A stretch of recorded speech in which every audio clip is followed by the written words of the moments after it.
deader than James St. Patrick. Ramona. Hi. Jesus. I thought I heard your voice down there. The murderer of local entrepreneur and aspiring Lieutenant Governor candidate James St. Patrick has just been arrested. Our team is just arriving on... What's happening, Power fans? You're back on the channel. I got my wife rolling with me. We're going to do our review of Power Episode 14, Reversal of Fortunes. It should have been called Power Episode Short Man Tate, because this was all about his perspective. We learned some more details. Considering the leaks that are online, people saying they didn't like this episode, I liked it. How did you feel about it? I enjoyed it. Yeah, I think this was a good setup for what you could do with a story with Councilman Tate. We're going to discuss all that in this video. Before we started, me and my wife also had a spirited debate about biasness in the medical field. She's a doctor. I'm a former respiratory therapist, ran an outpatient clinic myself. And if y'all want us to talk about those type of things on this channel that affect our community and other communities, leave us a comment. If you find me for the first time, please subscribe to the channel. Grab me on the podcast, ladies and gentlemen. I'm getting hot on that podcast. And if you like to DM me, hit me on Instagram, man. I'm putting my fitness stuff up there as I'm getting my cuts for my wife don't want me to say the other word. Can I say it? No. Okay. Follow me on Instagram, DM me your stories. Let's jump straight into this review. First thing we see, Short Man Tate gets kicked out of a bar because he's getting drunk. They introduce his brother. And ladies and gentlemen, this is Lorenz Tate's real life brother playing his brother on this show. He wakes up at his brother's house, tells them he's out of the race. What did you think? I was just, happy to see a little bit of Tate's background. So this is the first time that he hinted anything about his family. I think in previous shows they hinted to the fact that he used to be a police officer or something like that, but we never knew anything about his family. So getting to see that aspect of it, I thought was nice. And throughout this story, we learned kind of more of the dynamics between him and his brother, which I also think is another setup for another show. There was some sibling rivalry going on. One brother feels a certain way about the way the other brother is doing. One brother has disdain. It was a good little setup for something else that could be. Yeah, it also shows you that Tate apparently has some demons as well, because it doesn't look like that was his first rodeo with them calling a brother to come pick him up. Exactly. She got on the phone. She said, "Your brother here again, drunk. Come get him." And so you know that that's a common occurrence for either for him now or something going on with him in the past. Yep. Then we finally see the bloody socks. We've all been speculating who was the bloody socks. A lot of us thought that could have been our man Spank, but it wasn't. It was a white guy being tortured by the henchman that would eventually be hired by Councilman Tate, Cedric the Entertainer, whose name is Croup, and his son, torturing a white guy because he done something to some little girls.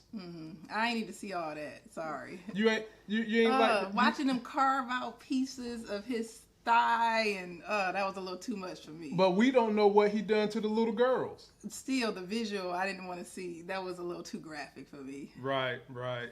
Then we see from the trailer again, we saw a hand, and a lot of you guys got this one right. Y'all said that it was a mature hand, and I don't know how the hell you could tell it was a mature hand, but you did. And it was Councilman Tate at the shooting range with his brother, just shooting around, considering letting off some steam after what happened. And we learned that his brother is also a New York police officer. What'd you think? I mean, it introduces an interesting dynamic. I'm assuming both of them were on the force together back in the day, and Tate jumped out the game. Right. I don't know. It was just, again, providing more background into Tate's, family life. Tate had, quote unquote, higher ambitions than just being a cop. I guess. And he allowed himself to go do something different, which also continues to highlight the underlying story that's going on between him and his brother. So next we see Tate bust up and crash the meeting with the governor running Lieutenant Walsh, Ramona, and the guy that's running the DNC arena for that sector of New York. And Tate goes in there, he's mad, he's hot, and it eventually gets to Loretta Walsh saying, "I don't want to have another issue with a black man in a hoodie," and they basically throw him out. What was going through your mind about that scene? Tate was looking desperate. Yeah, I mean, that's it exactly. He was desperate. He wanted to continue to be in the governor's race, and he was going to convince them to, keep him in the game. Mm-hmm.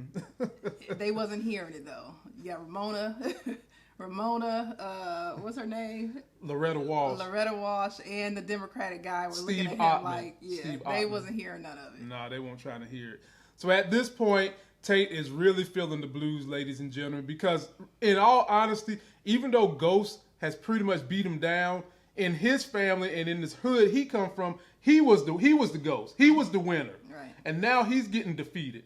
So that lands him in the church with that crooked ass Pastor Macedon. Sound like a damn dinosaur. And the pastor reminds him of what he meant to this community, but more importantly, the promises Tate made to him. Mm-hmm. And eventually Tate leaves out of there saying, God, Lord, I need you to work for my ass, or some kind of quote. I'm paraphrasing something he said. What did you think about that? What was the significance of that to the show? I think there was a little bit more underlying between Tate and the pastor's Yeah, comment. man. Because the pastor wasn't kind of like giving him this rah-rah speech of you can do it. You promised us you was going to do good for the community. He made it seem like Tate made some promises to him, and he wanted him to deliver or else. That pastor crooked, y'all, and I would love to see him in some kind of a spin-off, because I believe he could play a T.D. Jakes, a TV evangelist, and be caught up in some boy-on-boy scandals. I would love to see, because that pastor crooked. He got something going on. He was the one who was putting the squeeze on for Raina's funeral. Right. Yeah, yep. Trying to be, wanted the attention, wanted to be for show, and yeah, so it was something else going on in that conversation. Oh, you better believe it. Believe it. Then we see Tate meet with Croup, who is played by Cedric the Entertainer. You guys got that right earlier this year. And the young man with Cedric the Entertainer, son. And my wife brought up this at this point. What is up with all these son, father, mother, daughter dynamics? And some of you that have seen the leak, you kind of know is leading up to that Oedipus complex. For those of you that haven't seen the leak, I'm not going to spoil it. But he meets up with them to basically tell them to back off killing Ghost. And they get upset saying, what, you done hired somebody else? And they was like, we killing this nigga. It's either us or we going to do it without, we killing this dude. What'd you think was up with that? I thought it was a little odd. I'm like, well, just get y'all money and go on back home. Mm-hmm. Just don't have Tate make y'all drive up there for nothing. Get at least half of what he promised you and go on back home. Yeah, just take what is up with people making stupid decisions when they can get their hands on money? You seen Dre make some stupid decision. Right. You see these goofballs done came from Washington D.C. to New York, but no, Tate said he wasn't going to pay him. So but you can make him. You can make him pay you. Yeah, bands make him dance. Yeah, they could have made him pay. I guess they use the rationale of, well, we here now, and you're going to be able to track the fact that we came here, so if he died, you're going to be able to pin it on us anyway, so we're going to do it anyway. Which I don't understand the rationale for that. Just get your money and go home. To be like, if they were smart, it would have been easier for Tate to just pay them to go away. Right. Than, try to go out. Right. Pay them for their troubles and, get on back up the road. Exactly. Next, we see Croup and his son. They're stalking Ghost. So the other pair of eyes that was stalking Ghost, besides Angela's sister, was these two. And they're stalking Ghost to learn his schedule because they're going to make the attempt on his life. Mm-hmm. Yeah, it just cleared up what we were trying to figure out what was going on in the past. So you got them on one side of the street and you got Piles on the other side of the street, both stalking them. Yeah.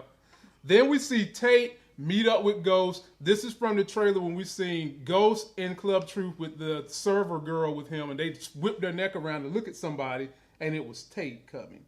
Basically, Tate comes in there, and we all thought from earlier in the season that he was trying to warn him about Tariq. Mm-hmm. But what he was really trying to warn him about was he was about to hire these two dudes to kill him, and he wanted them to back off, and he was going to try to tell Ghost, but Ghost was feeling himself. Yeah. Feeling it to the point he was sucking his own penis. Ghost wasn't trying to hear none of it. He thought Tate was bitter. He was going to try to help Tate out a little bit, but then he was like, Tate, get the hell up out of here. Tate was going to warn him, but I'm sure he wasn't going to put his name in it and let him know that he hired him. Oh, of course not. He was just let him know these two goons are coming after you. I don't know, I ain't had nothing to do with it, but I'm just going to let you know. Exactly. Now, the next scene was very telling. Tate stops for coffee because he's stressed out again. He's beat up, almost feeling defeated. He stops for coffee. And the girl recognizes who he is, and she's like, "Oh, you're Governor Tate." She said it way more, Councilman. She said it way more sexy than I can say it. You're Councilman Tate, and she wants his picture. Then I guess the black lady was the owner of the restaurant. She wants his picture, And then we have a mini press conference with the hood still supporting Tate, because at the time they don't know what's going on behind the scenes. And what did you think was significant about that scene? I'll tell you mine after you go. He was ready to throw the towel in, and they helped boost his ego. He probably felt like, oh, I'm still the man. I still got pull in the community. I got a bunch of people backing me. So I need to stay in it. Exactly. That's all I thought.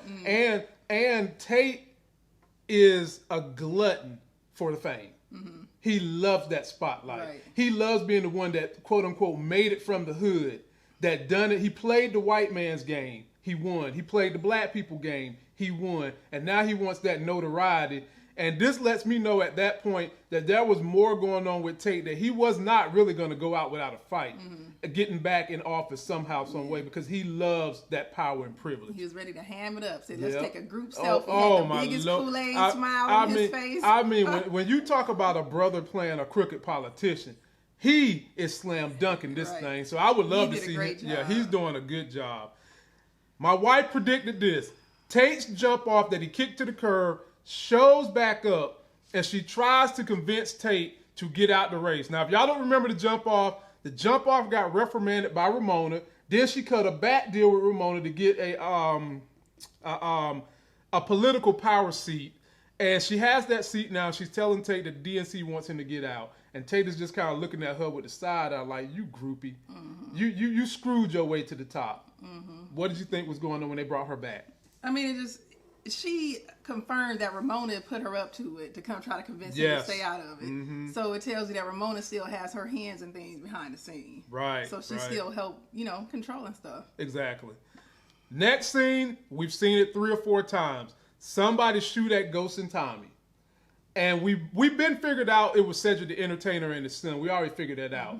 But what we didn't know was, how did someone get away? Who exactly was shooting at Tommy?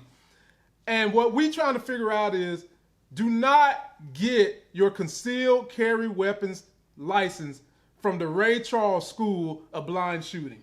This man had Ghost standing there not moving, Cedric's son, and missed him twice. They don't got no concealed carry weapon. And missed them. They just criminals. They are. Well, they hit me. Well, whatever place they go to practice shooting, they need to turn the damn lights on. Yeah, Cedric needed to do some more training before he took his kid out there on the road. Yeah, especially shooting at Ghost and Tommy. You know how dangerous these dudes is. If you know how bad of a shot your kid is, you need to be the one taking the shot and have him standing off to the side watching. I'm sure Cedric didn't know it was going to turn out like that. But goodness. You notice he did give him give the son the best gun, the one with the scope on it, and damn, the son still missed, man. He didn't just barely miss. He missed by like 2 feet. Right. Against Ghost and Tommy. Right. You can't miss with Ghost and Tommy. And then we learned that Cedric got killed, and while Tommy's getting away, Tommy goes right past the son. But the son couldn't do nothing because his gun jammed. You saw that point when his son was in. And when he finally got the gun working again, Tommy was getting away in his mom's BMW, and that's when the son was shooting at it. I was like, bruh, man, come on, bro. You got to shoot better than that. Next scene, we see Croup's son calls Tate, and Tate pretends that his phone is breaking up. Oh my goodness, that was hilarious. Well, reenact what Tate said, honey. You do Tate so well. How did he do it? He said, "Hello? Oh, we breaking up. We're breaking up. We're breaking up." And then after that, he said, "Oh, you have the wrong number. Please don't call this number again." Oh, short man Tate. Oh goodness. Then we see Tate meet with Tasha to say James is planning to throw Tariq under the bus with the Ray Ray theory. Yeah. Did you ever for any moment think that she was going to be down for someone outside the family circle?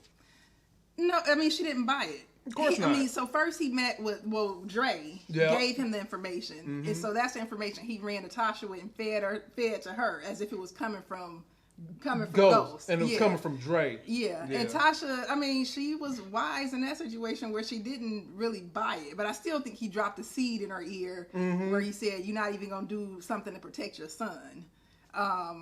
So, I mean, it played out how I thought it should have. She didn't buy it, but I think her wheels were turning where she was still considering, what if he really is telling the truth. Right, possibly. Then we see Tate taking out garbage at his brother's home. And then Carter, who is the son of Cedric the Entertainer, runs up on Tate upset because Tate didn't warn him that it was going to be 2 people. His dad is dead. He's hot. And he's all up on Tate. Tate is trying to be all smirmy and politician-y, give him a little speech. And brother ain't trying to hit it. He just lost his daddy.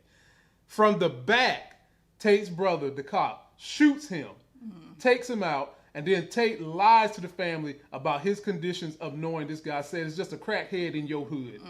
And the brother's like, bruh, this neighborhood has been cleaned up. We the hood, but we done cleaned up. We ain't had no killings and craziness since you popped up. What was the dynamic for that scene for you? I mean, when Tate was walking out by himself, right, after he sent the nephew back in the house, you knew something was about to jump off. Yep. I don't know. It was, you knew something was about to happen, and then in terms of interacting with his brother, you know, I like both of their dynamics. I like how the brother is holding his feet to the fire, not just, you know, whatever he tell him, he buying hook, line, and sinker. Right. He's I really like that dynamic. I think you could make a show with that. Yeah, you could. You could definitely make a show with that because people in the hood could definitely get behind the brother. You know, he's a middle class guy just trying to raise his family. Right. He doesn't have any higher aspirations. He just wants to raise his family and, you know, weekends, whatever. You know, just common folk guy. Right. But the brother, on the other hand, has been laid in bed with Anglo-Saxons, done learned how to be a sleazy person, and has these deeper ambitions. I could easily see people gravitating to the dynamic between these 2 brothers and what could drive them apart, kind of similar to what has driven Ghost and Tommy apart. Only difference is these 2 be on the legal side. You can easily see that dynamic. Ghost wants out the game.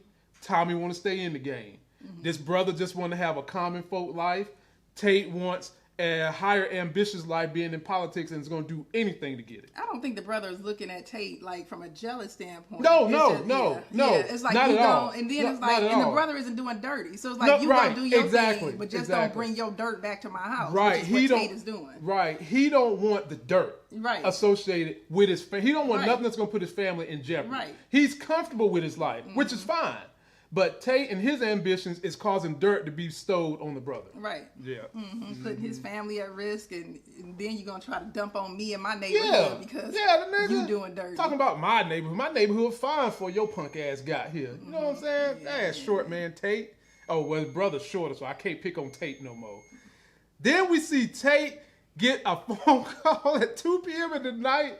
The DNC is taking all their furniture, all their paraphernalia out of his office at 2 p.m. in the night. He runs up in there like, man, what are y'all doing? It's 2 p.m. and the DNC don't care. And then during that same interaction at the office, Rodriguez pops up. She working her ass off. 2 p.m. at night, she's showing up at his office to say, we can't get Ghost. 2 p.m. at night. 2 a.m. in the morning. She popping up at his office to say, we can't get Ghost. There's nothing we can do. Rashad is upset. He thought he was going to be able to testify against Ghost. And then to add more salt to his wound, Simon and Loretta Walsh come in there to ask Tate to endorse Ghost.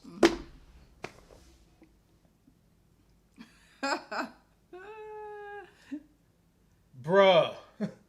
Talk about kick a man when he's down. Talk about kick a black man when he's down. Y'all hear the bells of heaven calling Rashard Tate? Oh, goodness. What did you think was the significance of that whole entire thing? I mean, it still shows that, you know, everybody has lost faith in him and they're against him, and it's time for him to throw in a towel.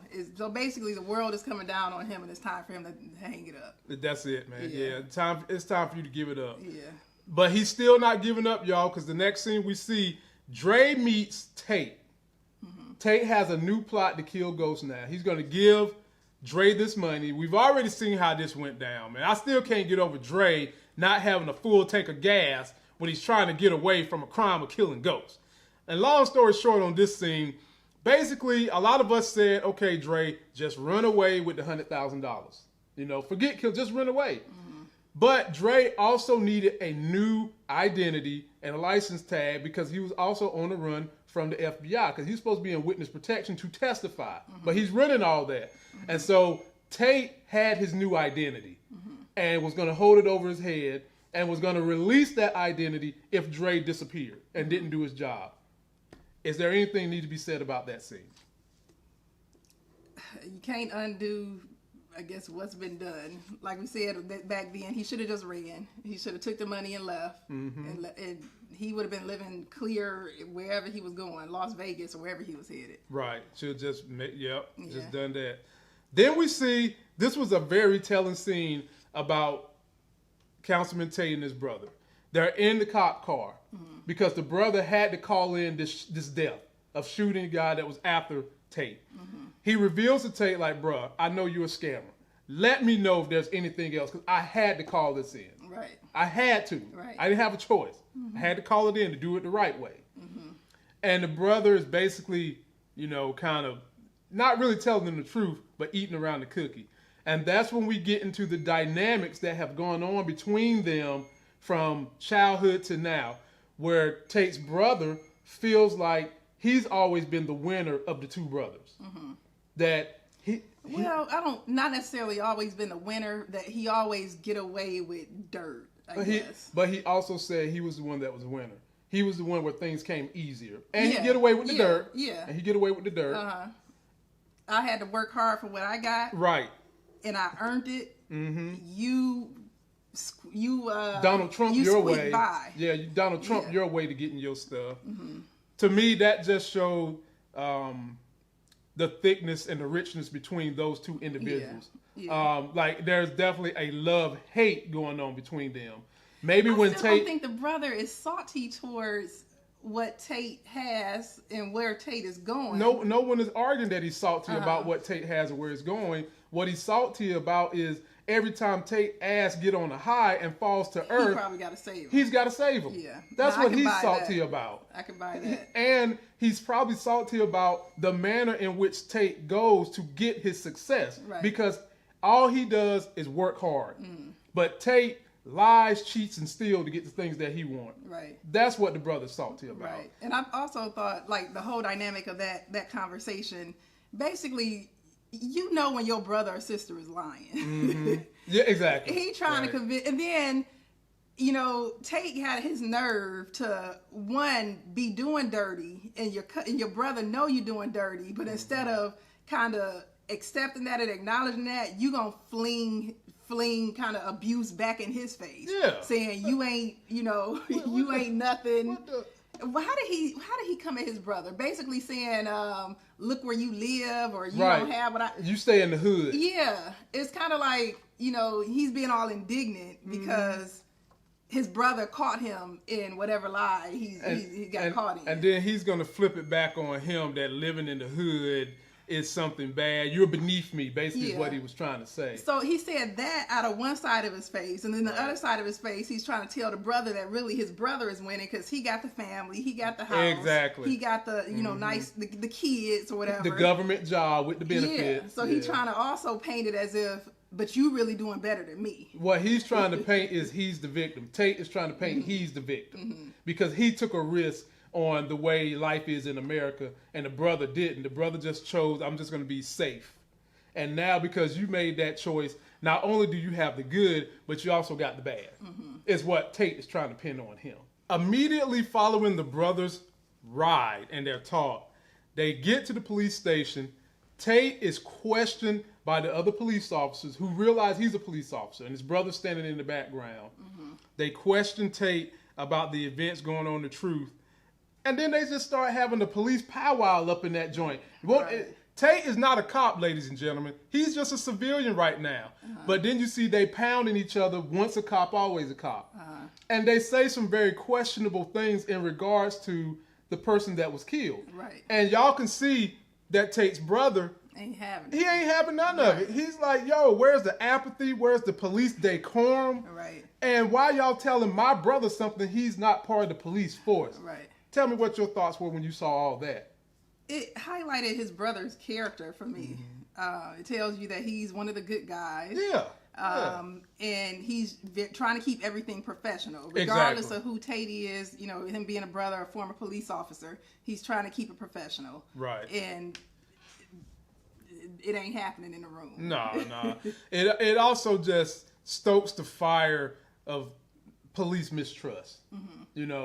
first you have African Americans not trusting the police.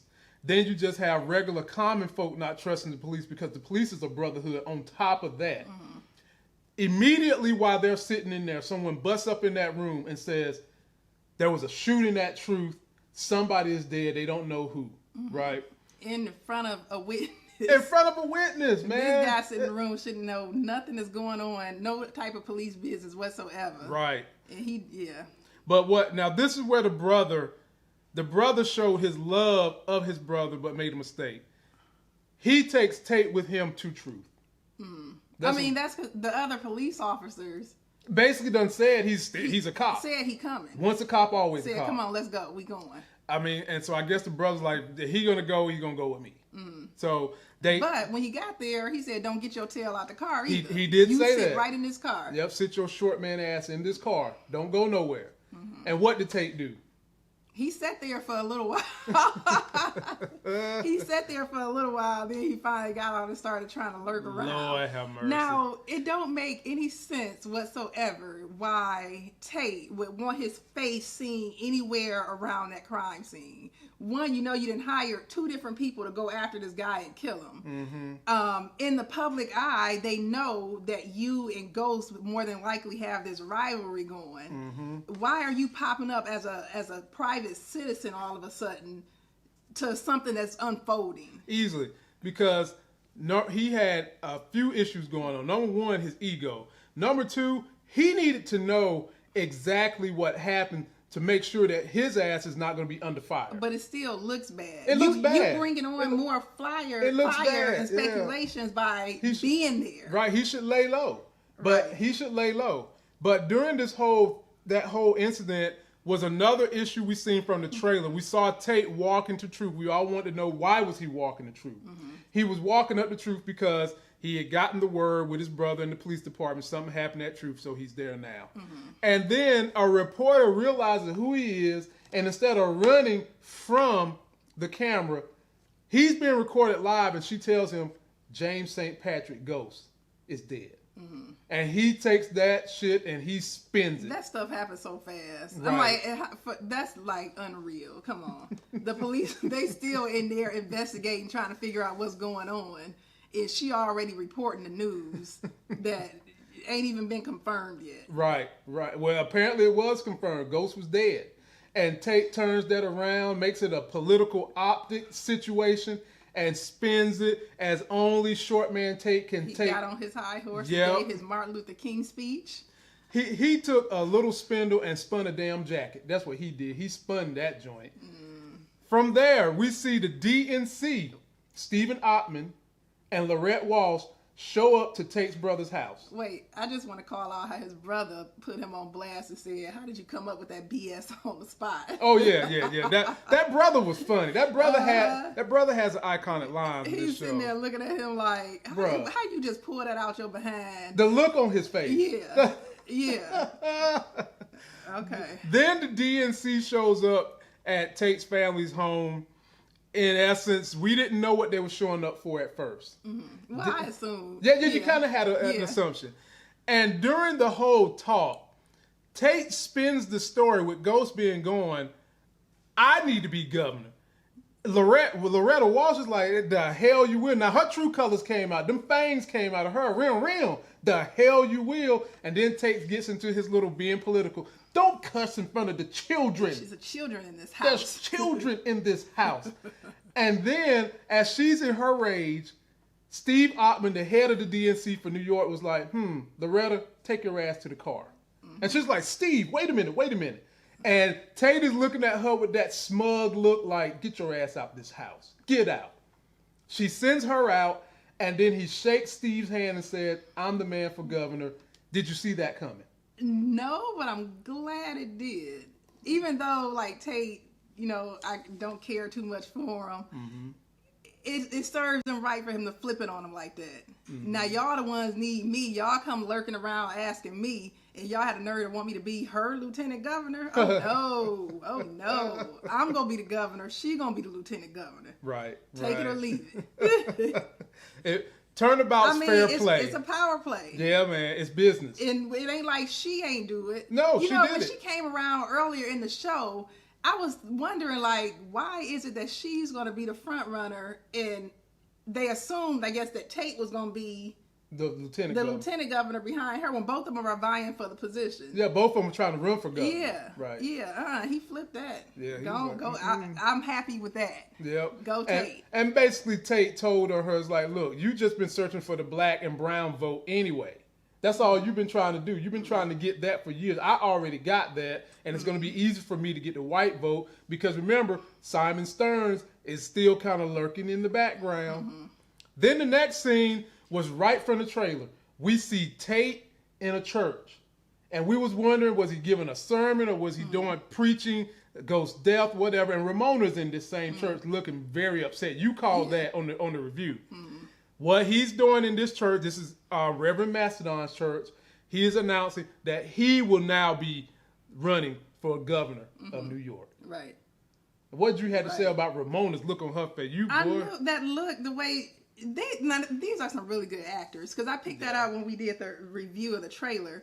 She had a little sadness in her face, but also a little disgust. But it looked more sad than anything. Like, I can't believe what's going on right now. Yeah. So, I mean, kudos to them for their acting job. Yeah. And Tate gave, if you paid attention, man, he gave an iconic speech in that church. He quoted this saying, and I quote, "New York leads the way. New York leads the way.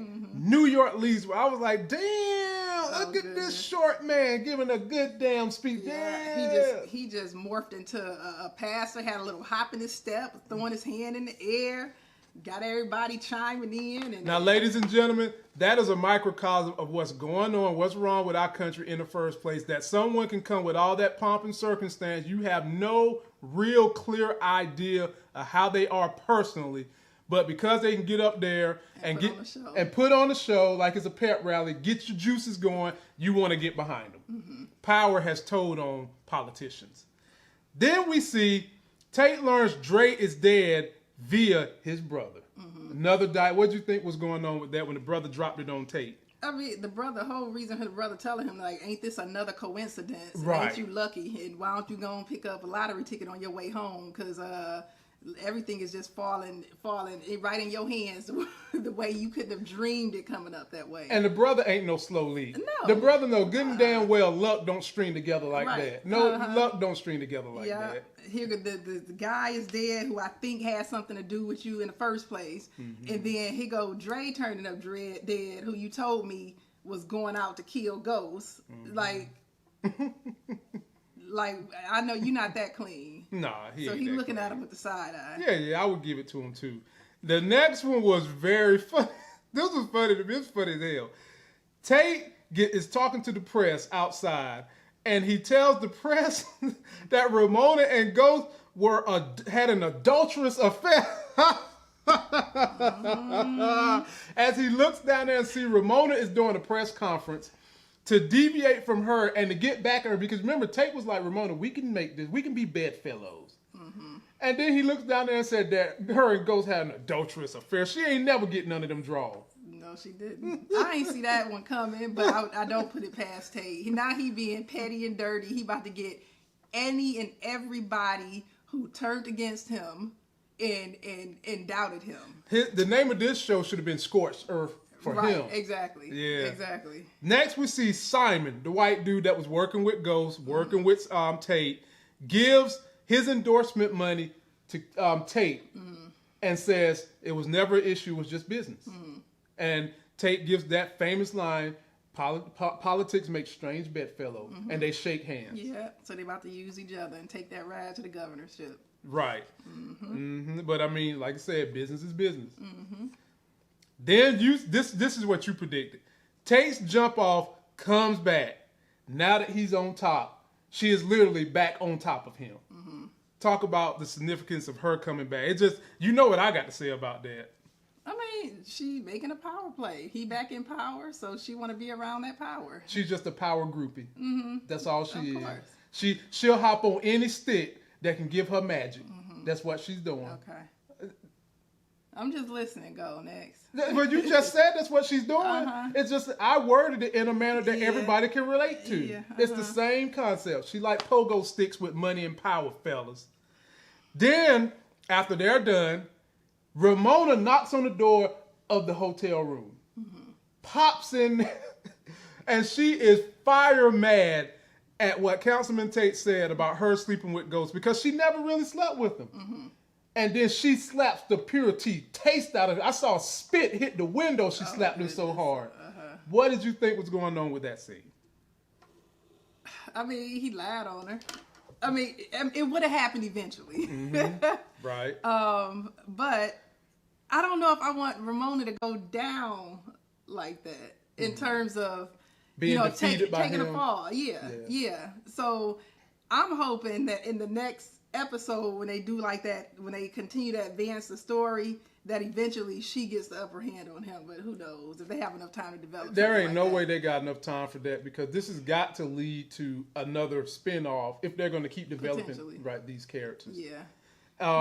And here's the one that you like because you was all up over this jump off situation, ladies and gentlemen. If I ever decide I wanted to have me a jump off, I can forget it because this chick is like the FBI. I would have to go literally to probably another country for something like that because you called this one. You said you bet that she, the jump off, had paid for the room and that Tate was going to kick her out. Yeah, as soon as he sent Ramona, as soon as Ramona went, scampering out the apartment in the jump, and whatever her name is, she came down the stairs acting like they was back together again. I'm like, oh, she following Ramona right out that door. Watch. Right, because she was gloating about him taking care of Ramona because of the way Ramona had her in the pickle. Right. So she all thinking she about to ride the governor coattail in the office. She in the same boat as Ramona. She in the same boat as everybody who burnt Tate coming after all y'all. Scorched earth. If he can't use you or get money out of you like he getting out of Simon, and Simon gonna get it eventually too. But if he can't Simon get money, got too much money to get it. If he can't use you, you gone. Right. And he don't need to use her because she probably come a dime a dozen. So he don't need her. What do you mean she comes a dime a dozen? He had. Are you saying it's easy to just go find any woman on the block looking to be married to power? He had a whole cafe full of women who was ready to take that girl place. Y'all heard it here first. When a man has money and power, a woman can be a dime a dozen. You heard it here first. Certain women can be a dime a dozen. You heard it here first. Right here on the Power Review. Oh, goodness. Last thing we're going to say, which was a damning issue. They show a clip of the alleged murderer of Ghost on the news. And Tate, did you see the look on his face? He was shocked. Very shocked. Yeah. Now, those of you that have seen the leaks, try your best not to spoil it because some of us haven't seen it. And some people watching this review haven't seen it. But the look on Tate's face was one of disgust. And it makes me think that whoever he saw knows some dirt on Tate. Possibly. For me, it still comes down to Tasha or Tariq. Right. And so... Because you don't know nothing about the leak. No, I didn't watch him. He wants... he already went and tried to get Tasha to do it. And Tasha kind of put up a fuss like she wasn't going to do it. Right. He was surprised at who it was. So I don't think it was... Based on this, I don't think it was Tasha. Because he wouldn't have been surprised if he saw her on TV. He was shocked, like, I can't believe that person actually did it. Right.